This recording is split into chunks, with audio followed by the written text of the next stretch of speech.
ഞാൻ doctor Ashna's wellness clinic, Kannur, Koothuparamba. ഇപ്പോൾ കുറേയധികം ആളുകളുടെ ഇടയിൽ ഒരു ചർച്ചാ വിഷയമായിട്ട് മാറിക്കൊണ്ടിരിക്കുകയാണ് ഗ്ലൂട്ടാതയോൺ എന്നൊരു കാര്യം. ഗ്ലൂട്ടാതയോൺ എന്ന് പറഞ്ഞു കഴിഞ്ഞാൽ തന്നെ നമ്മുടെ മനസ്സിൽ ആദ്യം വരിക വെളുക്കാനാണ് നമ്മൾ ഗ്ലൂട്ടാതയോൺ നമ്മൾ യൂസ് ചെയ്യുന്നുള്ളതാണ്. മാർക്കറ്റിലാണെങ്കിൽ ഇപ്പം ഗ്ലൂട്ടാതയോണിൻ്റെ ടാബ്ലറ്റ്സ് അവൈലബിൾ ആണ്, ഗ്ലൂട്ടാതയോണിൻ്റെ ക്രീംസ് അവൈലബിൾ ആണ്, ഗ്ലൂട്ടാതയോണിൻ്റെ ഇഞ്ചക്ഷൻ അവൈലബിൾ ആണ്. അങ്ങനെ പല ഫോമിൽ നമുക്ക് ഗ്ലൂട്ടാതയോൺ ഇപ്പം അവൈലബിലിറ്റി ഉണ്ട്. നിങ്ങൾക്കറിയാലോ, കുറേയധികം സെലിബ്രിറ്റീസ് അവരുടെ സ്കിൻ വൈറ്റനിങ്ങിനൊക്കെ വേണ്ടി, സ്കിന്നിൻ്റെ ഹെൽത്ത് ഒന്ന് മെയിൻറ്റെയിൻ ചെയ്യാൻ വേണ്ടിയിട്ട് അവർ റെഗുലറായിട്ട് ഗ്ലൂട്ടാതയോണിൻ്റെ ഇഞ്ചക്ഷൻ എടുക്കാറുണ്ട്.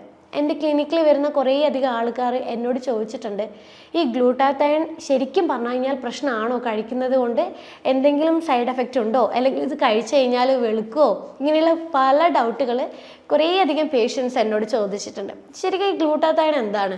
ഈ ഗ്ലൂട്ടാതയോൺ എന്ന് പറയുന്നത് നമ്മുടെ ശരീരത്തിന് അത്യാവശ്യമായിട്ടുള്ള, നമ്മുടെ ശരീരത്തിന് ആരോഗ്യം നൽകുന്ന ഒരു വളരെ പ്രധാനമായിട്ടുള്ളൊരു കിങ് ഓഫ് ആൻറ്റി ഓക്സിഡൻ്റ് എന്ന് പറയാം. അതായത് പവർഫുൾ ആയിട്ടുള്ളൊരു, ശരീരത്തിൽ തന്നെ നാച്ചുറലി ഉണ്ടാക്കുന്നൊരു ആൻറ്റി ഓക്സിഡൻ്റ് ആണ് ഈ ഗ്ലൂട്ടാതയോൺ എന്ന് പറയുന്നത്.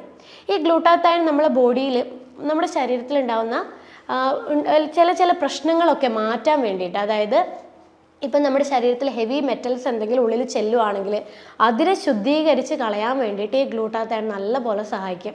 അതുപോലെ നമ്മുടെ ശരീരത്തിൽ ഹാനികരമായിട്ടുള്ള ഈ ഫ്രീ റാഡിക്കൽ, അതുകൊണ്ട് ഉണ്ടാവുന്ന ഡാമേജുകൾ വരെ ഈ ഒരു ഗ്ലൂട്ടാതയോൺ പ്രിവെൻറ്റ് ചെയ്യാൻ വേണ്ടിയിട്ട് സഹായിക്കുന്നുണ്ട്. അത്രയും സ്ട്രോങ് ആണ്, അത്രയും എഫക്റ്റീവാണ് ഈ ഗ്ലൂട്ടാതയോൺ നമ്മുടെ ശരീരത്തിന്. ഈ ഗ്ലൂട്ടാതയോൺ 3 അമിനോ ആസിഡ് ആയിട്ടുള്ള പ്രോട്ടീൻസിനെ കൊണ്ടാണ് ഉണ്ടാക്കിയിരിക്കുന്നത്. Glycine, cysteine, glutamate. ഈ 3 പ്രോട്ടീൻസിനെ കൊണ്ടാണ്, അമിനോ ആസിഡിനെ കൊണ്ടാണ് നമ്മുടെ ശരീരത്തിൽ ഗ്ലൂട്ടാതയോൺ നിർമ്മിച്ചിരിക്കുന്നത്. അതിപ്പോൾ ഇത് ഗ്ലൂട്ടാതയോൺ ശരിക്കും പറഞ്ഞു കഴിഞ്ഞാൽ നമ്മുടെ ലിവറിലാണ് ഉണ്ടാവുന്നത്.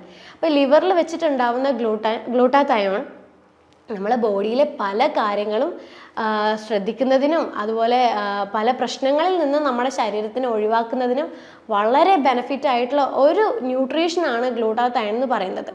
അപ്പോൾ ഈ ഗ്ലൂട്ടാതയോൺ ശരിക്കും പ്രായം കൂടുന്തോറും നമ്മുടെ ശരീരത്തിൽ ഗ്ലൂട്ടാതയോണിൻ്റെ അളവ് കുറഞ്ഞ് വരാൻ തുടങ്ങും. ഇത് ശരിക്കും നമ്മളെ സ്കിന്നിനെ നല്ല രീതിയിൽ പ്രൊട്ടക്റ്റ് ചെയ്യുന്ന ഒന്നാണ് ഈ ഗ്ലൂട്ടാതയോൺ എന്ന് പറയുന്നത്. അപ്പോൾ ഈ പ്രായം കൂടുന്തോറും ഗ്ലൂട്ടാതയോൺ കുറയുന്നത് കൊണ്ട് തന്നെ നമ്മുടെ സ്കിന്നിൻ്റെ ടെക്സ്ചർ മാറാനൊക്കെ തുടങ്ങും. അതായത് ഈ സ്കിന്നൊക്കെ ഇങ്ങനെ ചുളിയാൻ തുടങ്ങുന്നുണ്ട്. പിഗ്മെൻറ്റേഷൻ നിങ്ങൾ ശ്രദ്ധിക്കുകയുള്ളൂ, പണ്ടത്തെ അതേ ഒരു നമ്മുടെ സ്കിൻ കളർ ആയിരിക്കില്ല പിന്നീട് പ്രായം കൂടുന്തോറും നമ്മുടെ സ്കിന്നിലുണ്ടാവുന്നത്. അതുപോലെ പെട്ടെന്ന് സ്കിന്നിൽ ഡാമേജുകളും അലർജി കാര്യങ്ങളൊക്കെ ഇങ്ങനെ വരും. അതായത് നമ്മളെ സ്കിന്നിന് പ്രൊട്ടക്റ്റ് ചെയ്യാനുള്ള ഗ്ലൂട്ടാതയോൺ പ്രായം കൂടുന്തോറും നമ്മളെ ബോഡിയിൽ ലഭിക്കുന്നില്ല, അങ്ങനൊരു സ്റ്റേജിലായിട്ടാണ് വരിക. പക്ഷേ ഇപ്പോൾ ഉള്ള ചില സാഹചര്യങ്ങളൊക്കെ കൊണ്ട് തന്നെ, നമ്മുടെ ഒരു ജീവിതശൈലിയിൽ ഉണ്ടാകുന്ന മാറ്റങ്ങൾ കൊണ്ട് തന്നെ നമുക്ക് പെട്ടെന്ന് നമ്മുടെ ഗ്ലൂട്ടാതയോൺ, ഇപ്പോൾ നോർമൽ അഡൾട്ടായിട്ടുള്ള ആൾക്കാരിൽ വരെ ഗ്ലൂട്ടാതയോൺ പതുക്കെ കുറയാൻ തുടങ്ങുന്നുണ്ട്. അപ്പോൾ ഈ ഗ്ലൂട്ടാതയോൺ നമ്മളെ ബോഡിയിൽ കുറഞ്ഞു കഴിഞ്ഞാൽ ഒത്തിരിയധികം ബുദ്ധിമുട്ടുകൾ നമ്മൾക്ക് ഫേസ് ചെയ്യാൻ തുടങ്ങും. അതിൽ ഏറ്റവും കൂടുതൽ വരുന്നൊരു ബുദ്ധിമുട്ടാണ് ഉറക്കത്തിലുണ്ടാവുന്ന ഡിസ്റ്റർബൻസ്. നമുക്ക് എപ്പോഴും ഉറക്കം ഒരു ഡീപ്പായിട്ട് നമുക്ക് ലഭിക്കില്ല ഗ്ലൂട്ടാതയോൺ നമ്മുടെ ശരീരത്തിൽ കുറഞ്ഞു കഴിഞ്ഞാൽ. അതുപോലെ നമുക്ക് എപ്പോഴും വലിയ രീതിയിൽ ക്ഷീണം ഉണ്ടാവാൻ തുടങ്ങും. ഒന്നും ചെയ്യാനുള്ള ഒരു എനർജി നമുക്ക് ഉണ്ടാവില്ല. എന്തെങ്കിലും ചെയ്തു കഴിഞ്ഞാൽ ക്ഷീണം വന്നിട്ട് നമുക്കൊന്ന് കിടക്കണം, അങ്ങനെയുള്ളൊരു ഫീലായിരിക്കും എപ്പോഴും ഉണ്ടായിക്കൊണ്ടിരിക്കുക. പിന്നെ ഉണ്ടാവുന്ന ഇതാണ് ബ്രെയിൻ ഫോഗ് എന്ന് പറയും. അതായത് നമുക്ക് ചിന്തിച്ചു കഴിഞ്ഞാലും നമുക്ക് എന്താ പറയുക, പഴയതൊന്നും ഓർത്തെടുക്കാൻ പറ്റുന്നില്ല, ചിന്തകളൊക്കെ വളരെ സ്ലോ ആണ്, അങ്ങോട്ട് ക്ലിയർ ആവുന്നില്ല. അതുപോലൊരു നമ്മളെ തോട്ടുമായിട്ട് റിലേറ്റ് ചെയ്തിട്ടുള്ള കാര്യങ്ങളുമായിട്ട് ഈ ഗ്ലൂട്ടാതയോൺ കണക്ട് ചെയ്തിരിക്കുന്നുണ്ട്. ഇപ്പോൾ ഗ്ലൂട്ടാതയോൺ കുറഞ്ഞിരിക്കുന്നവർക്കാണ് എപ്പോഴും ചിന്തകൾക്കൊക്കെ ഉള്ളൊരു ബുദ്ധിമുട്ടുകൾ കൂടുതലായിട്ട് കാണുന്നത്. പിന്നെ ഒരു പ്രശ്നം എന്ന് പറയുന്നത് മൂഡ് സ്വിങ്സ് ആണ്. നമുക്ക് ഡിപ്രഷൻ ഉണ്ടാവും, ആങ്സൈറ്റി പോലത്തുള്ള ഒരു സ്റ്റെബിലൈസ് ആയിട്ട് ഇത് നിൽക്കുന്നത്. മാനസികപരമായിട്ട് എപ്പോഴും നമുക്ക് ഇങ്ങനെയുള്ള അസ്വസ്ഥതകൾ, എപ്പോഴും ഇറിറ്റേഷൻ എപ്പോഴും ഫീൽ ചെയ്തുകൊണ്ടിരിക്കും. അപ്പോൾ ഇതൊക്കെയാണ് നമുക്ക് ശരിക്കും പറഞ്ഞു കഴിഞ്ഞാൽ ഗ്ലൂട്ടാതയോൺ നമ്മളെ ബോഡിയിൽ കുറഞ്ഞു കഴിഞ്ഞാൽ ഉണ്ടാകുന്ന ലക്ഷണങ്ങൾ. ഗ്ലൂട്ടാതയോൺ കുറയാൻ വേണ്ടി കുറേ കാര്യങ്ങളുണ്ട്. നമ്മളെ ജീവിതശൈലിയിൽ ഉണ്ടാകുന്ന ചില മാറ്റങ്ങൾ തന്നെയാണ് ഗ്ലൂട്ടാതയോൺ നമ്മളെ ബോഡിയിൽ നാച്ചുറലി കുറയുന്നത്. അതിൽ ചില കാരണങ്ങളാണ് നമ്മളിപ്പോൾ മദ്യപാനം. കുറേ ആളുകൾ നല്ലപോലെ മദ്യപാനിക്കുന്നുണ്ട്. അതായത് ക്രോണിക്കായിട്ട് ഇങ്ങനെ കുറേ വർഷങ്ങളായിട്ട് ദിവസവും നമ്മളിങ്ങനെ മദ്യപിക്കുന്ന ആൾക്കാരൊക്കെ ഉണ്ട്. അപ്പോൾ അങ്ങനെയുള്ളവർക്ക് ഗ്ലൂട്ടാതയോണിൻ്റെ പ്രൊഡക്ഷൻ നാച്ചുറലി കുറയാൻ തുടങ്ങും. ലിവറിൽ വെച്ചിട്ടാണല്ലോ ഈ ഗ്ലൂട്ടാത്തൈൻ പ്രൊഡ്യൂസ് ചെയ്യുന്നത്.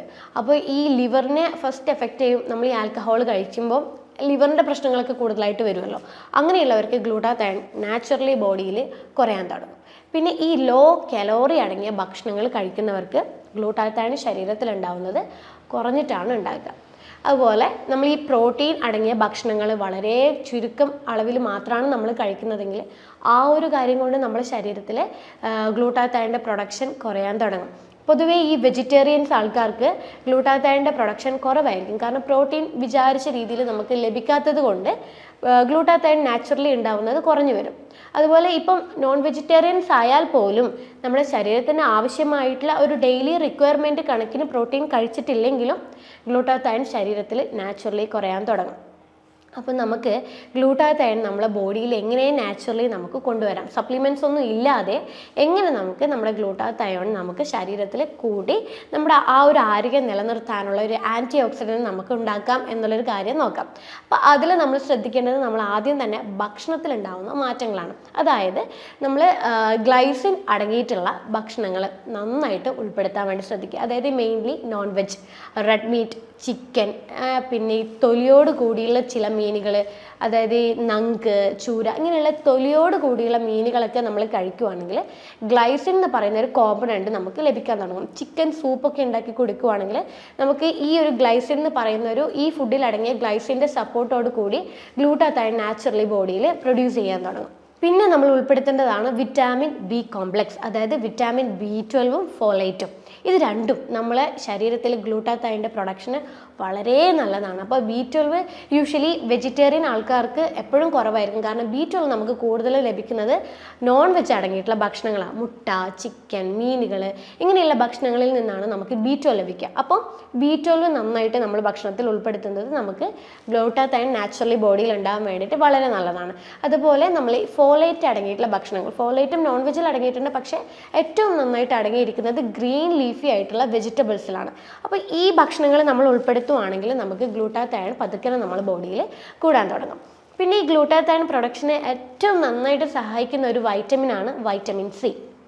അപ്പോൾ വൈറ്റമിൻ സി അടങ്ങിയിട്ടുള്ള ഭക്ഷണങ്ങൾ നമ്മൾ ഡെയിലി ഉൾപ്പെടുത്തുക. അതായത് ഫ്രൂട്ട്സും വെജിറ്റബിൾസ്, ഫ്രൂട്ട്സിലൊക്കെ ആണെങ്കിൽ പപ്പായ, പേരക്ക, ഓറഞ്ച്, മുസമ്പി, ഇങ്ങനെയുള്ള വൈറ്റമിൻ സി ആയിട്ടുള്ള ഫ്രൂട്ട്സും, പിന്നെ വെജിറ്റബിൾസിലാണ് cabbage, broccoli, tomato, spinach, capsicum, ഇതിലൊക്കെ നല്ലപോലെ വൈറ്റമിൻ സി അടങ്ങിയിട്ടുണ്ട്. അപ്പം ഈ ഭക്ഷണങ്ങൾ കഴിക്കുവാണെങ്കിൽ നമ്മുടെ ശരീരത്തിൽ ഗ്ലൂട്ടാത്തൈൻ പതുക്കെ കൂടാൻ തുടങ്ങും. പിന്നെ നമ്മൾ മേജറായിക്കൊണ്ട് ശ്രദ്ധിക്കേണ്ട ഒരു കാര്യമാണ് ഉറക്കം. ഉറക്കം എന്ന് പറയുന്നത് നമ്മുടെ ഒരു ശരീരത്തെ ഒരാളെ സംബന്ധിച്ചിടത്തോളം നമ്മുടെ ആരോഗ്യം എന്ന് പറയുന്നത് നല്ല ഉറക്കം ഉണ്ടാകുക എന്നുള്ളൊരു കാര്യമാണ്. അപ്പം ശരിയായ രീതിയിൽ ഒരു 6 മണിക്കൂർ തൊട്ട് 8 മണിക്കൂറോളം വരെ ഉറങ്ങുന്ന ഒരു വ്യക്തിക്ക് എപ്പോഴും ഗ്ലൂട്ടാത്തൈൻ്റെ പ്രൊഡക്ഷൻ നോർമലായിട്ടുണ്ടാകും. ഉറക്കം കുറയുന്നൊരു വ്യക്തിക്ക് ശരീരത്തിൽ സ്ട്രെസ്സ് കയറാൻ തുടങ്ങും. ഈ സ്ട്രെസ്സ് കാരണം നമ്മുടെ ശരീരത്തിൽ ഗ്ലൂട്ടാത്തൈൻ നാച്ചുറലി കുറയാൻ തുടങ്ങുമ്പോഴാണ് ഈ ഗ്ലൂട്ടാത്തൈൻ കുറയുന്നതിൻ്റേതായിട്ടുള്ള ബുദ്ധിമുട്ടുകൾ പിന്നീട് നമ്മുടെ ശരീരത്തിൽ ഉണ്ടാവാൻ തുടങ്ങുന്നത്. അടുത്തതായിട്ട് ശ്രദ്ധിക്കേണ്ടതാണ് പ്രോട്ടീൻ അടങ്ങിയ ഭക്ഷണങ്ങൾ. ഞാൻ നേരത്തെ പറഞ്ഞു പ്രോട്ടീനിൻ്റെ സപ്പോർട്ടോട് കൂടിയാണ് നമ്മളെ ബോഡിയിൽ ഗ്ലൂട്ടാത്തൈൻ പ്രൊഡ്യൂസ് ചെയ്യുന്നത്. അപ്പോൾ നമ്മൾ ദിവസവും പ്രോട്ടീൻ അടങ്ങിയിട്ടുള്ള എല്ലാ ഭക്ഷണങ്ങളും നമ്മൾ കഴിക്കുക. നോൺ വെജ് ആയാലും നട്ട്സ് ആയാലും പരിപ്പ് വർഗ്ഗങ്ങളായാലും ഇതൊക്കെ നമ്മൾ ദിവസവും ഉൾപ്പെടുത്തുവാണെങ്കിൽ നമ്മുടെ ശരീരത്തിന് സഹായിക്കുന്ന ഗ്ലൂട്ടാത്തൈൻ നമുക്ക് നാച്ചുറലി പ്രൊഡ്യൂസ് ചെയ്യാൻ പറ്റും. പിന്നെ ഞാൻ നേരത്തെ പറഞ്ഞു ലോ കലോറി ഭക്ഷണങ്ങൾ കഴിക്കുന്നവർക്ക് കൂടുതലായിട്ട് ഗ്ലൂട്ടാത്തൈൻ കുറയാൻ തുടങ്ങും. അപ്പോൾ ലോ കലോറി എന്ന് പറയുമ്പോൾ നമ്മൾ ഈ കാർബോഹൈഡ്രേറ്റ്, അന്നജം, നമ്മുടെ ശരീരത്തിന് ശരിക്കും അന്നജം അത്യാവശ്യമാണ്. നമ്മുടെ ശരീരത്തിൻ്റെ എനർജി പ്രൊഡക്ഷന് വളരെയധികം സഹായിക്കുന്ന ഒന്നാണ് അന്നജം. അപ്പം ചിലവർ ഒട്ടും തന്നെ ഈ കാർബോഹൈഡ്രേറ്റ് അടങ്ങിയ ഭക്ഷണങ്ങൾ ഒട്ടും കഴിക്കില്ല, 0 കലോറി ആയിരിക്കും. അങ്ങനെയുള്ളവർക്ക് എപ്പോഴും ഗ്ലൂട്ടാത്തൈൻ ബോഡിയിൽ കുറയും. കാരണം എന്താ വെച്ച് കഴിഞ്ഞാൽ നമ്മൾ ഈ ഗ്ലൂക്കോസ് അടങ്ങിയ ഈ കാർബോഹൈഡ്രേറ്റ് അടങ്ങിയ ഭക്ഷണങ്ങൾ കഴിക്കുമ്പോൾ ഗ്ലൂക്കോസ് ആയിട്ടാണല്ലോ നമ്മുടെ ശരീരത്തിലെത്തുക. ഇത് നമ്മുടെ ശരീരത്തിൽ ഇൻസുലിൻ്റെ അളവ് കൂട്ടാൻ തുടങ്ങും. അപ്പോൾ ഈ ഇൻസുലിൻ വേണം ശരിക്കും പറഞ്ഞു കഴിഞ്ഞാൽ നമ്മുടെ അമിനോ ആസിഡിനെ ബോഡിയിലോട്ടേക്ക് വലിച്ചെടുക്കാനായിട്ട്. അമിനോ ആസിഡ് ബോഡിയിലേക്ക് വലിച്ചെടുത്തു കഴിഞ്ഞാൽ മാത്രമേ ഗ്ലൂട്ടാത്തൈൻ ബോഡിയിൽ പ്രൊഡ്യൂസ് ചെയ്യാൻ തുടങ്ങുള്ളൂ. അപ്പോൾ ശരിക്കും നമ്മൾ 0 കലോറി ആയിട്ട് ഒരിക്കലും ഫോക്കസ് ചെയ്യരുത്. ചെറിയ തോതിലെങ്കിലും നമ്മൾ ദിവസവും നമ്മുടെ ഭക്ഷണത്തിൽ കലോറി അടങ്ങിയിട്ടുള്ള അന്നജം അടങ്ങിയിട്ടുള്ള ഭക്ഷണങ്ങൾ, അതായത് തവിടോട് കൂടിയുള്ള ധാന്യങ്ങളൊക്കെ നമ്മൾ ഉൾപ്പെടുത്തുക. Oats, rolled oats, steel cut oats, തവിടോട് കൂടിയുള്ള മില്ലറ്റുകൾ, ഇതൊക്കെ നമ്മൾ ഉൾപ്പെടുത്തുവാണെങ്കിൽ നമുക്ക് പതുക്കനെ നമ്മളെ ഗ്ലൂട്ടാത്തയോൺ ബോഡിയിൽ പ്രൊഡ്യൂസ് ചെയ്യാൻ പറ്റും. പിന്നെ ഒരു കാര്യം, ചിലവർ നല്ല ഹെൽത്തി ആയിട്ടുള്ള ഡയറ്റ് ഫോളോ ചെയ്യും, പക്ഷെ ഓവറായിട്ട് എക്സസൈസ് ചെയ്യും.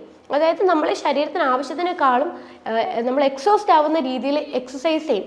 അങ്ങനെയുള്ളവർക്ക് ഗ്ലൂട്ടാത്തയോൺ എപ്പോഴും കുറഞ്ഞിട്ടാണ് ഉണ്ടാകുക. അതായത് ഓവറായിട്ട് എക്സസൈസ് ചെയ്യുന്നവർക്ക് ഗ്ലൂട്ടാത്തയോൺ ബോഡിയിൽ കുറയും. അപ്പം നമ്മൾ ഒരിക്കലും ദിവസവും നമ്മൾ നോർമലി ഒരു 1 hour ഒക്കെ നമ്മൾ നടക്കാൻ വേണ്ടി പോകുക. വീക്ക്ലി ഒരു 2 തവണയൊക്കെ നമ്മൾ ഹെവി ആയിട്ടുള്ള വർക്കൗട്ട് ചെയ്യുക. ഇങ്ങനെ ബാലൻസ് ചെയ്യുകയാണെങ്കിൽ നമ്മൾ ഗ്ലൂട്ടാത്തയോണിൻ്റെ ലെവൽ ബോഡിയിൽ നോർമലായിട്ടാണ് ഉണ്ടാകുക. പിന്നെ നമ്മൾ ഉൾപ്പെടുത്തുക, നമ്മൾ ക്രൂസിഫറസ് ആയിട്ടുള്ള ചില വെജിറ്റബിൾസ് ഉണ്ട്. കോളിഫ്ലവർ, ബ്രൊക്കോളി, പിന്നെ കാബേജ്, ഇങ്ങനെയുള്ള വെജിറ്റബിൾസ് നമ്മൾ ഉൾപ്പെടുത്തുന്നതാണെങ്കിൽ നമുക്ക് ഗ്ലൂട്ടാത്തയോൺ നമ്മുടെ ബോഡിയിൽ പതുക്കനെ കൂടാൻ തുടങ്ങും. പിന്നെ ശ്രദ്ധിക്കേണ്ടതാണ് ഷെൽഫിഷ്, ഞണ്ട്, കക്ക, ഇതിലൊക്കെ സിങ്ക്, സെലീനിയം പോലുള്ള മിനറൽസ് അടങ്ങിയിട്ടുണ്ട്. ഈ മിനറൽസ് നല്ല പോലെ നമ്മളെ ബോഡിയിൽ ഗ്ലൂട്ടാത്തയോണിൻ്റെ പ്രൊഡക്ഷന് വേണ്ടിയിട്ട് സഹായിക്കും. അതുപോലെ നട്ട്സ്, സിങ്ക് ആണെങ്കിൽ നമുക്ക് പംകിൻ സീഡ് കഴിക്കാം. സെലീനിയം ലഭിക്കാനായിട്ട് നമുക്ക് സൺഫ്ലവറിൻ്റെ സീഡ് കഴിക്കാം. അപ്പോൾ ഈ പറയുന്ന ഈ ഷെൽഫിഷും ഈ നട്ട്സുകളൊക്കെ ഉൾപ്പെടുത്തുവാണെങ്കിൽ സിങ്കും സെലീനിയവും നമ്മുടെ ശരീരത്തിൽ പ്രൊഡ്യൂസ് ചെയ്യാൻ തുടങ്ങും. ഈ സിങ്ക്, സെലീനിയവും നമ്മുടെ ശരീരത്തിൽ ലഭിക്കാൻ തുടങ്ങിക്കഴിഞ്ഞാൽ ഇവരുടെ സപ്പോർട്ടോട് കൂടി നമുക്ക് ശരീരത്തിൽ ഗ്ലൂട്ടാത്തയോണിൻ്റെ പ്രൊഡക്ഷൻ കൂടാൻ വേണ്ടിയിട്ട് സഹായിക്കും. അപ്പോൾ ഇത്രയും ഫുഡുകളാണ് ശരിക്കും നമുക്ക് ഗ്ലൂട്ടാത്തയോൺ നമ്മുടെ ബോഡിയിൽ നാച്ചുറലി പ്രൊഡ്യൂസ് ചെയ്യാൻ വേണ്ടിയിട്ട് സഹായിക്കുന്നത്. എന്നിട്ടും നിങ്ങൾക്ക് ഈ ശരിക്കും ഗ്ലൂട്ടാത്തയോൺ എന്ന് പറയുന്നത് നമ്മുടെ സ്കിന്നിൻ്റെ ആരോഗ്യത്തിന് വേണ്ടിയിട്ടും ശരീരത്തിലെ മറ്റ് പല വലിയ വലിയ ആരോഗ്യ പ്രശ്നങ്ങളെ ഇല്ലാതാക്കാൻ വേണ്ടിയിട്ടും ലിവറിൻ്റെ ഹെൽത്ത് നിലനിർത്താൻ വേണ്ടിയിട്ടും നമ്മുടെ ശരീരത്തിൻ്റെ മൊത്തത്തിൽ ഇമ്മ്യൂൺ സിസ്റ്റം ഒക്കെ സപ്പോർട്ട് ചെയ്യുന്ന ഒരു മെയിൻ ആയിട്ടുള്ള ഒരു ന്യൂട്രീഷനാണ് ഗ്ലൂട്ടാത്തയോൺ എന്ന് പറയുന്നത്. അപ്പം ഈ പറയുന്ന ഫുഡുകളൊക്കെ നിങ്ങൾ ദിവസവും ഭക്ഷണത്തിൽ ഉൾപ്പെടുത്തുക. അതുകൊണ്ടാണ് ഗ്ലൂട്ടാത്തയോൺ നമ്മൾ ഈ ജീവിതശൈലിയിൽ ഉണ്ടാകുന്ന ഈ പറഞ്ഞ ഫുഡുകളൊന്നും നമ്മൾ ഉൾപ്പെടുത്താതിരിക്കുമ്പോഴേ നമുക്ക് ക്ഷീണം വരുന്നത്, ഉറക്കത്തിൽ ബുദ്ധിമുട്ട് വരുന്നത്, മാനസികപരമായിട്ടുള്ള പിരിമുറുക്കങ്ങൾ, ഡിപ്രഷൻ, ആങ്സൈറ്റി പോലുള്ള ബുദ്ധിമുട്ടുകളൊക്കെ വരുന്നത്. അപ്പോൾ ഈ ഭക്ഷണങ്ങൾ ഒഴിവാക്കിക്കൊണ്ട് നമുക്ക് ഗ്ലൂട്ടാത്തയോണിൻ്റെ ലെവൽ നമ്മുടെ ബ്ലഡിൽ നമുക്ക് നിലനിർത്തി കൊണ്ടുപോകാനും പറ്റും. കുറേയധികം ആരോഗ്യ പ്രശ്നങ്ങൾ നമുക്ക് ഒഴിവാക്കാനും പറ്റും. പിഗ്മെൻറ്റേഷൻ, ചിലർക്ക് ഗ്ലൂട്ടാത്തയോണൊക്കെ ബോഡിയിൽ കുറയുമ്പം ഈ സ്കിന്നൊക്കെ അങ്ങോട്ട് ഡള്ളാവാൻ തുടങ്ങും. പിഗ്മെൻറ്റേഷൻ, ഡാർക്ക് പിഗ്മെൻറ്റേഷനൊക്കെ നമ്മുടെ ബോഡിയിൽ വരാൻ തുടങ്ങും. അപ്പോൾ ഈ പറയുന്ന കാര്യങ്ങൾ ഉൾപ്പെടുത്തിക്കൊണ്ട് നിങ്ങളുടെ സ്കിന്നിൽ ലൈറ്റായിട്ടുള്ള ചേഞ്ചസ് നിങ്ങൾക്ക് തന്നെ ഫീൽ ചെയ്യാൻ തുടങ്ങും. ഇത്രയും കാര്യങ്ങൾ ശ്രദ്ധിക്കുക. അപ്പോൾ അടുത്തൊരു ഹെൽത്ത് ടോപ്പിക്കുമായിട്ട് അടുത്ത വീഡിയോ കാണാം. അതുവരേക്കും ബൈ.